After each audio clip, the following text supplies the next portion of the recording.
आपके लिए ग्रोथ कितना मायने रखता है? मेरे लिए एक दो टाइप की ग्रोथ है, एक है स्टेबल ग्रोथ और एक है exponential growth. So after a brief stint with Sotheby's, I joined JLL, which is again an IPC Fortune 500 company. सबसे ज़्यादा मुझे हेल्प करा वो था कॉर्पोरेट एक्सपीरियंस. तो आपका जो कनेक्शन रहा गेरा और गोदरेज के साथ वो कैसे वर्क हुआ? That it's not just construction, उसमें वैल्यूएशन एक पार्ट है, क्वांटिटी सर्वेइंग एक पार्ट है, प्रोजेक्ट कंस्ट्रक्शन मैनेजमेंट एक पार्ट है, रियल इस्टेट फाइनेंस एक पार्ट है. So there are multi facets of real estate. मेरी हमेशा एक कोर वैल्यू रही है, वो है प्रोफेशनलिज्म, एक स्टैंडर्डाइजेशन और एक्सपर्टीज़ की. मैं ये हमेशा मानता हूँ ये जो तीन शब्द है ये बहुत अंडररेटेड है रियल इस्टेट इंडस्ट्री में. Welcome to chasing growth Rishikesh ji. Yes, thank you so much for having me Mahesh. Yes, आपके लिए ग्रोथ कितना मायने रखता है और क्या आता है कि जब ग्रोथ हो तो आप उसको कैसे स्ट्रक्चर करते हैं आपके लाइफ में? मेरे लिए एक दो टाइप की ग्रोथ है, एकदम सिंपल शब्दों में कहूँ तो एक है स्टेबल ग्रोथ और एक है एक्सपोनेंशियल ग्रोथ. सो जब से मैंने मेरी स्टडीज़ शुरू की है मैंने देखा है कि बहुत से लोग जैसे मेरे भी पापा थे, वो पहले नौकरी करते थे. So he was into quality work and later he was chasing something as stability. So that growth was coming from stability point of view, but then he took something which very few people dare to take, is go into entrepreneurship. So that was a change from stable growth to an exponential kind of growth. So that has been imbibed in me, and I look at growth as not stable, and anything that gives me exponential rise is growth for me. Rishikesh ji, आपने जो आपका college और schooling किया वो कहाँ से किया और कौन से फील्ड में किया है? सो मेरा अर्ली स्कूलिंग पुणे में ही हुआ है इन PCMC. उसके बाद मैंने इंजीनियरिंग किया from MIT Kothrud, which is a well known college in Pune.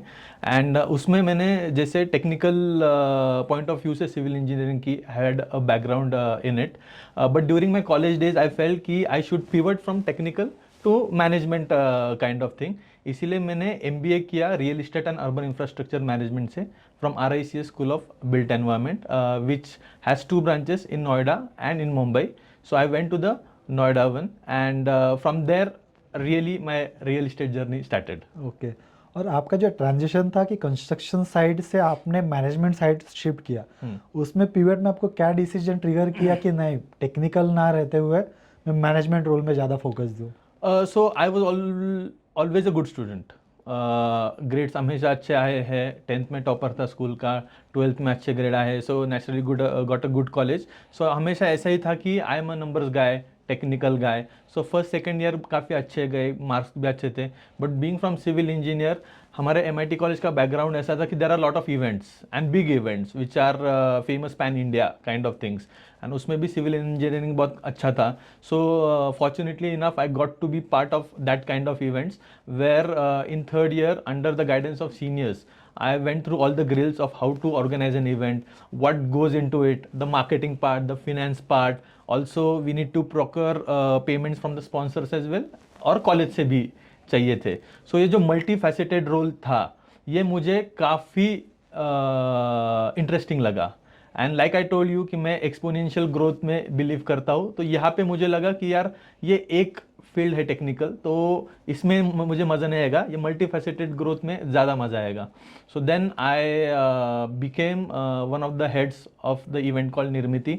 और तब मुझे पता चला कि management is there for me, उसमें सेल्स का पार्ट आता है. नेचुरल में पहले से ये समझता था, एक स्टिग्मा था कि मैं सेल्स नहीं कर पाऊँगा. सो मुझे वो स्टिग्मा ब्रेक करना था. So I wanted to go into my uncomfortable zone, और इसीलिए मैंने सोचा कि अभी कंस्ट्रक्शन को छोड़ के मैनेजमेंट के साइड में ये करते हैं, और बिना ज़्यादा थिंक किए, सेकंड आउट किए, मैंने मैनेजमेंट में जंप कर लिया. ओके. सो जैसे आपका मास्टर्स हुआ उसके बाद आपने कॉर्पोरेट जर्नी कैसे स्टार्ट की? सो मास्टर्स में I got to know lot of real estate of Delhi. So Delhi, Noida, Gurgaon, जिसे हम NCR बोलते हैं, उधर काफ़ी अच्छा रियल इस्टेट मार्केट है, और उतना ही बदनाम रियल इस्टेट मार्केट भी है. So there are lot of good stories and lot of not so good stories. So in those 2 years, I got to know lot of real estate. Real estate, let me be clear that it's not just construction. उसमें valuation एक part है, quantity serving एक part है, project construction management एक part है, real estate finance एक part है. So there are multi facets of real estate और नॉट जस्ट एक तो कंस्ट्रक्शन और सेल्स. ये छोड़ के भी अभी एक्सपर्टीज़ में मैं काफ़ी बिलीव करता हूँ और इसीलिए उधर भी काफ़ी अलग अलग एक्सपर्टीज़ थे. सो उसमें जब मैंने किया, सो मुझे I was good with Excel, I was good with numbers. So after that when during the first year and second year, I did my internship with MNC called CBRE in Mumbai, which is a Fortune 500 company and the topmost consulting company of real estate. So got a good kind of exposure over there. And in the second year, I got a PPO, pre-placement offer from CBRE in Pune. But वही मैं फिर से वही जाऊंगा कि not chasing stable growth and going for exponential growth. यहाँ पे मुझे स्टेबल जॉब था बट कुछ खटक रहा था कि यार मैं सेल्स में जाऊँ, नॉट जस्ट रिपोर्ट बनाने का काम करूँ. So I got a call from Sotheby's International Realty who deals in luxury real estate all across the world. So fortunately enough, I got selected in that interview, and suddenly I was selling the who's and who's properties in Delhi, Lutyens Bungalow Zone and Gurgaon. And then I came to Mumbai and sold good amount of luxury real estate in South Bombay, and that proved to be a pivotal point for me from being a totally report kind of guy to being a totally salesperson in corporate world. Okay, got it. So आप जो जब कर रहे थे कि sales या reporting में एक टास्क कर रहे हो, यहाँ पे आपकी होल्डिंग पावर ज़्यादा थी और आप पे रिस्पॉन्सिबिलिटी ज़्यादा थी रिजल्ट निकालने के लिए. जो रिपोर्टिंग के डिपार्टमेंट में जब रहते हैं कि रिपोर्ट करना है, रिपोर्ट्स बनाया, सीनियर को भेजा, करेक्शन किया, पर यहाँ पे आपकी अकाउंटेबिलिटी ज़्यादा थी और रिस्क ज़्यादा थी, जिससे आपने आउटपुट और आपकी एक्सपोनेंशियल ग्रोथ हुई. राइट. सो सिमिलर करते करते आपने जो VR कमर्शियल ज्वाइन किया, सो उसके बारे में हमें कुछ बताइए. So after a brief stint with Sotheby's, I joined JLL, which is again an IPC Fortune 500 company, and I shifted to Pune, naturally my home ground. So when I joined JLL, I was working in a corporate structure, got to learn lot of corporate jargons and how to structure, how to be professional enough to go into the market. So fortunately or unfortunately, COVID came. So during that time I got to काम तो जा नहीं रहे थे, सब work from home था, sales का तो काम घर से होता नहीं है. So then lot of thinking started and like I always say कि एक्सपोनेंशियल ग्रोथ होनी चाहिए. तो मैंने सोचा कि यार हो गया एक्सपीरियंस, क्योंकि मैंने पहले से ही था कि एक्सपीरियंस लेना है, एंटरप्रेन्योरशिप में तो उतरना ही है. So then I started doing the market research. उसमें मैंने देखा कि यार पुणे मार्केट में रेसिडेंशियल ब्रोकर्स बहुत ज़्यादा है, और तो रेसिडेंशियल का मार्केट तो बहुत क्राउडेड है अगर हम ब्रोकर के हिसाब से देखें तो. और फिर कॉर्पोरेट लीजिंग एक ऑप्शन था, बट उधर मैंने देखा जैसे JLL है, CBRE है, कुशमन है, so big firms, but they were doing only corporate leasing. So big houses, big जो कंपनीज रहते उनके ही लीजिंग कर रहे थे. So I found the gap कि यार जो कमर्शियल प्रॉपर्टीज़ है उसका बाइंग एंड सेलिंग रेसिडेंशियल के ही ब्रोकर कर रहे हैं. सो MSMEs जो रहते हैं जहाँ पे उन्हें भी ऑफिसेस की ज़रूरत रहती है, बट बहुत ज़्यादा बड़े ऑफिसेस की ज़रूरत नहीं रहती. सो उनको मार्केट गैप आइडेंटिफाई करके I started leasing service for them and for retail investors as well to buy and sell a small kind of commercial spaces.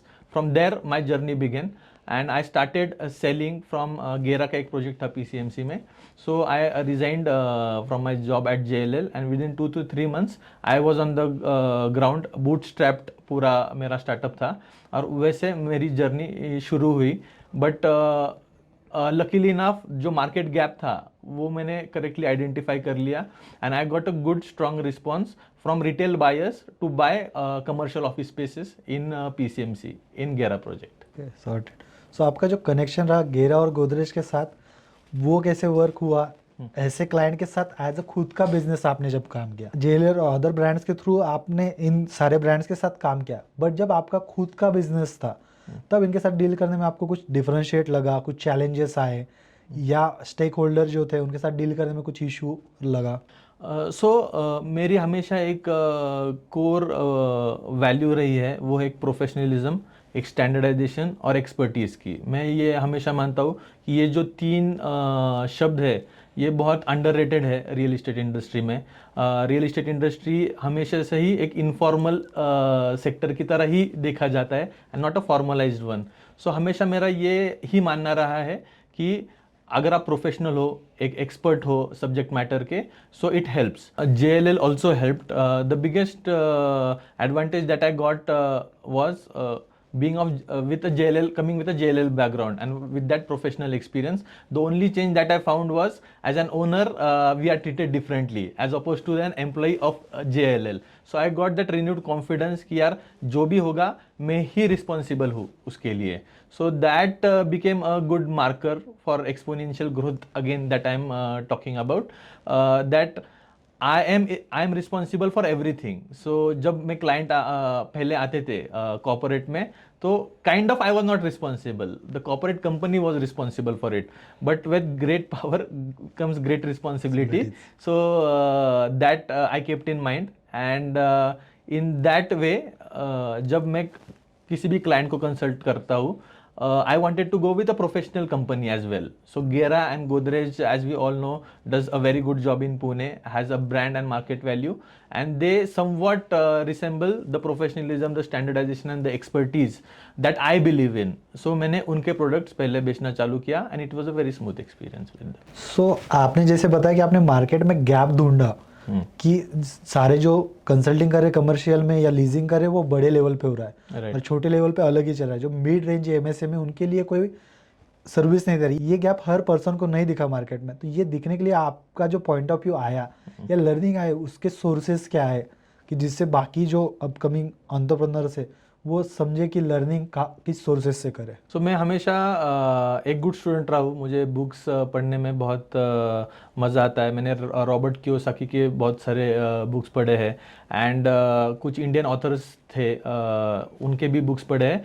And also मेरा जो करिकुलम था मास्टर्स में, it was totally real estate based. So we were given task कि हम feasibility निकाले, project की viability निकाले, project market research करे, मार्केट फिट जिसे हम बोलते हैं वो करे। सो ये एक बेसिक था, बट जो सबसे ज़्यादा मुझे हेल्प करा वो था कॉर्पोरेट एक्सपीरियंस, जहाँ पे JLL ने मुझे ground work as a, because we were kind of freshers, 1-2 साल का जो एक्सपीरियंस रहता है, it's not considered as a freshers experience. So हम मार्केट में जाते थे, हर एक बंदे से पूछते थे कि क्या है क्या नहीं वगैरह। सो जैसे ही मैं मार्केट रिसर्च गया तो आई got a good hang of Pune, and being a localite also helped, that there were lot of MSME friends। मैं PCMC एरिया में रहता हूँ, तो बहुत से चाकन के जो MIDC के लोग हैं उनके ऑफिस अभी MIDC के इंडस्ट्रियल कॉरिडोर में ही है। सो उनको बहुत ज़्यादा एक HO की आवश्यकता थी। So then I got to know कि यार इनको तो कोई केटर कर ही नहीं रहा। Even if I get a small chunk of PCMC market as well, मेरा रियल इस्टेट का एंटरप्रेन्योर जर्नी शुरू हो जाएगा। सो उस हिसाब से मुझे वो एक मार्केट गैप लगा। एंड अगेन मेरे कुछ नेटवर्क्स में ब्रोकर फ्रेंड्स थे जो रेसिडेंशियल रियल इस्टेट करते थे। वो कुछ अच्छा कमर्शियल प्रोजेक्ट आए तो उसमें जाते थे, तो मैंने उनके साथ थोड़ा सा मार्केट टैग अलॉन्ग करके मार्केट रिसर्च किया। और उनका जो क्योंकि हर एक का एक्सपर्टीज अलग रहता है, एक real estate residential point of view एक इमोशनल टच रहता है और कमर्शियल एक लॉजिकल टच रहता है। सो मैंने देखा कि वो कहीं पे मिसिंग है, so I give a more logical touch to it, I can give more logical touch to it, ये मुझे विश्वास था। सो उसके वजह से ये एक पॉइंट है। और market research, being a localite, so ये सब 7-8 फैक्टर्स मिलके मार्केट टेस्ट भी किया मैंने इंटरनली, और फिर मैं इस नतीजे पे आया कि ये मार्केट गैप है। सो आपको ये मार्केट गैप दिखा और ये आपकी लर्निंग थी। इसके बाद आपको MK डेवलपर आपने कैसे ज्वाइन किया और ये जर्नी आपकी कैसी रही? सो Let me give a brief about MK Developers. It's my family business. We are there in real estate industry since 2001, and we have delivered over 25 projects in PCMC region. But for me, it was always about going out, learning new things, experiencing new things from a different perspective.